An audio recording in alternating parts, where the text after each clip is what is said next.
Hey everybody, it's Neil, and check out what I got here. I got some duct tape, and this one here is 36 yards, so that's like 100 feet. But okay, so let's check this out. And this one here is black, so if you needed some, I think it's black. Is this black? I have to ask my audience. I have a live studio audience over here.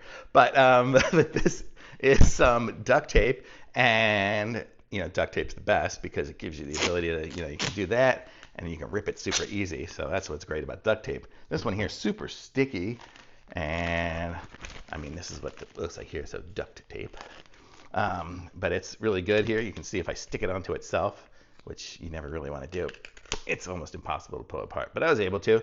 But it's good. It's nice having black stuff so you can cover things up that are black, so you don't have that silver color. So if you needed to put your bumper on and you have a black bumper, you can use it for that.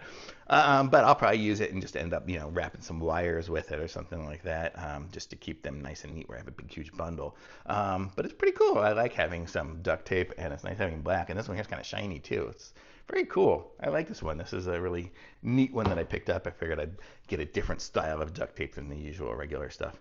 And it's super sticky, so very cool. I like it. Thumbs up.